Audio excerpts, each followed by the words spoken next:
Hello mga kababayan, welcome to my channel. Welcome to Laruan ni Obi-Wan. For this afternoon's review, we are going to take a look at this Thor Ragnarok figure, which is a Target exclusive. For those of you who are not familiar with the Thor Ragnarok character, then we have a short bio on the backs of this Thor Ragnarok figure deluxe set. Let us examine the contents of our purchase. So we have the Ragnarok figure, an alternate head swap or head sculpt. We have an alternate hand swap, the Mjolnir Hammer, and the most anticipated of this set. Actually, it's not the figure, but it's going to be this 8-set accessory, which is a twirling action of the Mjolnir Hammer. So if you have an 8-year anniversary Thor figure, most of us would be wanting this accessory piece. So let's compare accessory sets between the Thor 80-year anniversary figure and the Ragnarok figure. So this is the right side is going to be the Ragnarok figure hammer set and the 80-year anniversary hammer. So Mjolnir from the 80-year anniversary Thor figure would be colored differently. So let's compare it with the Ragnarok hammer set, the Mjolnir. So in terms of size, so the hammer head size is just the same, the handle length is just the same, but with regards to the color, this is where it's going to differ. So 80-year anniversary Thor hammer Mjolnir and Ragnarok hammer Mjolnir. So as for the inscription on the hammer, it's just the same, but it's just going to be the color of both hammers.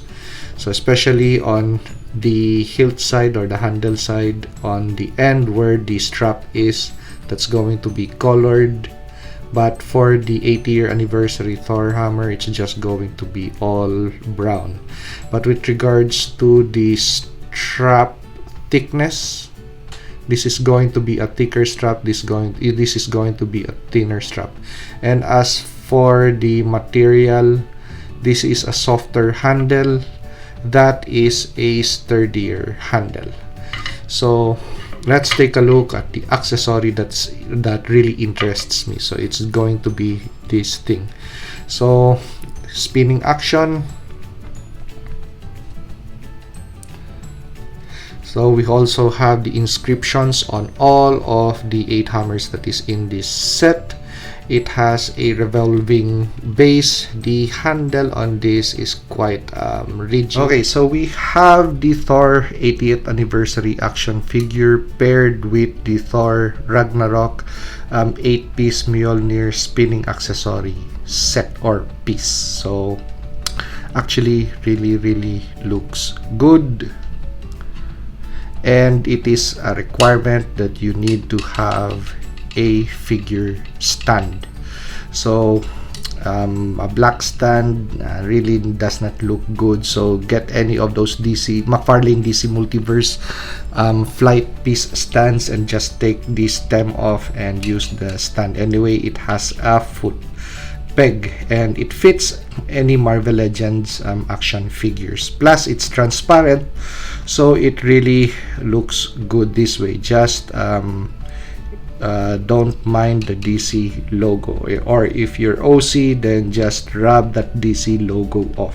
Okay, going back to this thing, my only gripe is that the inscription on the hammers actually is on the inner face of this accessory piece, so facing the figure. So I just hope that the inscriptions would be here, because it really leaves this face over here really plain. I already tried to really take out that handpiece or that peg and switch it to the other side over here. So the spinning the handle would be on this side and the inscriptions would be on the outer side, but somehow no matter how hard I tried to really take it off or dismantle it, it just won't budge. So maybe possible later I really have to get rid of that handle and replace it with custom one of my own. Anyway, it is on the inner side of the accessory, so I think it's not going to be missed or something.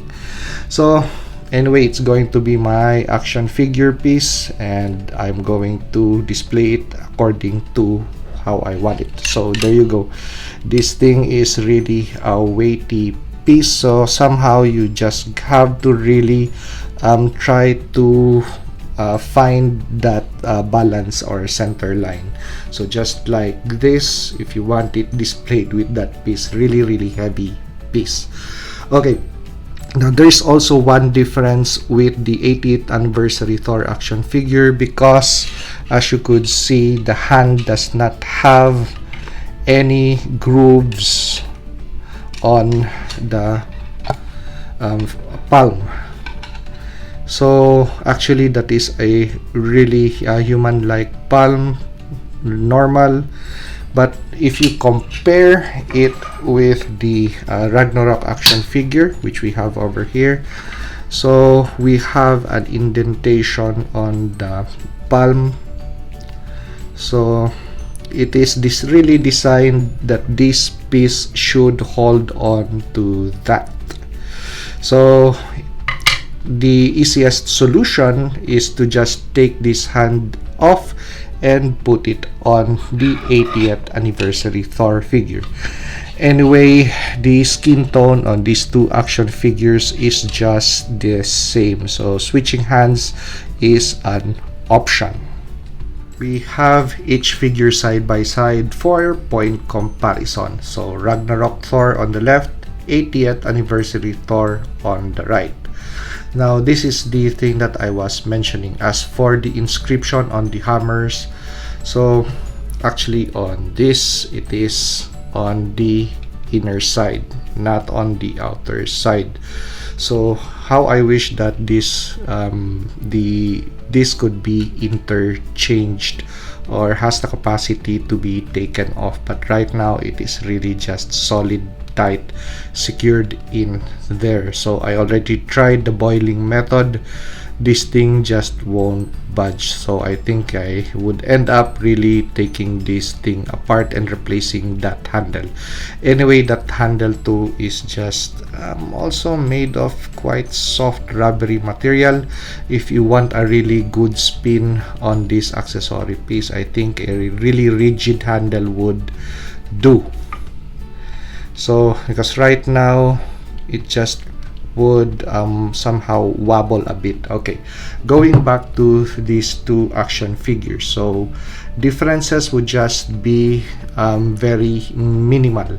As to the body, same mold. As for the paint that was used, it's just a little bit different.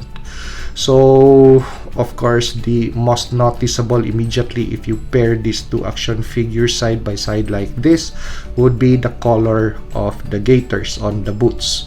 So two different color variations on the gaiters and the boots, and we have gold trimming on the foot of the figure, no gold trimming over here on the other figure.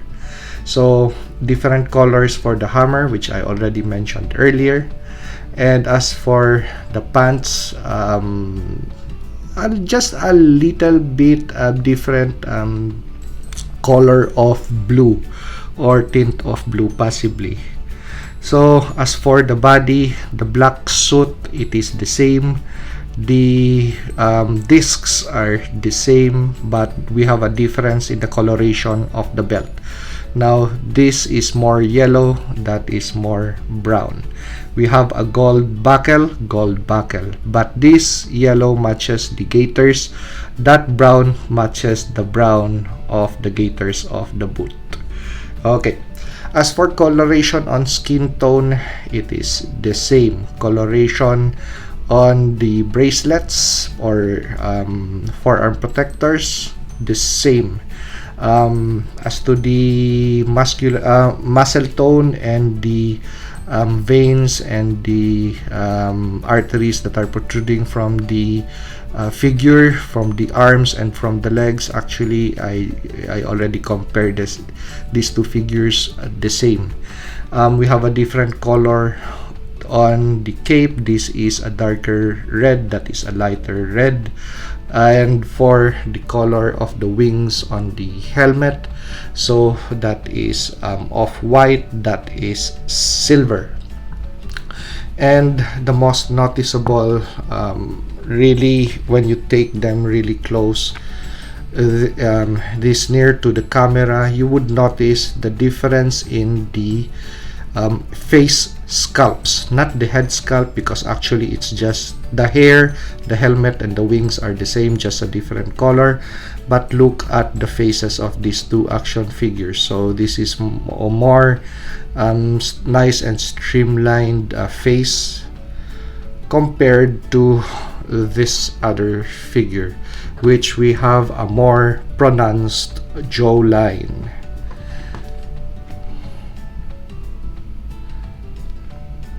So up close, you know that this is the faker Thor figure. So this is the original Thor figure. So let's do head swaps. So before we do head swaps on these action figures, actually we have one more head swap. So let's include the Fat Bro Thor head in the picture. But since this is a loose piece, let's just put it to the side for the meantime. And one last item that I would like to discuss would be points of articulation between these two action figures. So the points of articulation are just the same, so no need to mention the articulation points. Actually, with regards to the same wobbleness on the knees, they share that same characteristic or trait. So expect that this Thor is really going to sometimes just topple on your shelf because of that really soft knee joints. Okay, so going back to the point that I already had in hand. So let's do some head swaps on these action figures. Okay, since I saw Thor Love and Thunder and I just want a Chris Hemsworth head sculpt on a classic Thor body. So on the right we have the Ragnarok Thor body, on the left we have the 80th anniversary Thor body. As for the heads, that is the Ravager Thor, this is the Fat Bro Thor head sculpt. So actually, at first glance, both of these action figures really looks good with a Chris Hemsworth head sculpt. But later on, you would realize that this is just quite so too small. And the thing that really makes this head sculpt too small is because of how broad the shoulders are, and somehow on this head sculpt we don't have much of a beard on Thor compared to this other one, that the neckline is really exposed, and you could see that it is really long. So even if the fit is okay, the broadness of the shoulders and the length of the neck really makes this head sculpt way too small. So I guess that it is really meant for this body. And I was thinking earlier that if I switched arms, put these arms on this Ragnarok body, I think it's going to scale down a bit and make it little more okay with regards to the looks, but we still have that length of neck to deal with, which this other figure really shines because of the thickness of the beard, that we don't see the neckline, and how the hair really falls more way to the side compared to this, which is more streamlined. It bows over here. This the hairline on this action figure is more the ends are just on the outer edges, so it does not fall to center line of the beard because we have a really big beard on this action figure, which makes it a more likely candidate for a head swap, just in case you want a Chris Hemsworth look for your classic Thor figure. So with the Stormbreaker, of course, so just a little bit 360, and I hope the figure does not tumble. Hold on to me, boy. And as you could see, the other thing that really makes this a good head sculpt is with regards to how the hair is sculpted. So actually it's more loose on the back, unlike this Thor head, the Ravager Thor head, wherein it is structured, the hairline is structured just like your Ragnarok Thor head and your 80th anniversary Thor head. So it really impedes the articulation of the head because of this canal on the cape. So if you try to move the head just won't move. Even looking up, we really have little head tilts on this action figure looking down. So but with this head sculpt, so head tilts looking up, not a problem. Head tilts looking down, not a problem too. So if you want a Chris Hemsworth head on a classical Thor, I guess this is your most likely candidate for a head swap. If you want just a different Thor action figure to display in your stand. So if you like this video, like, comment, and subscribe, and see you on the next action figure review.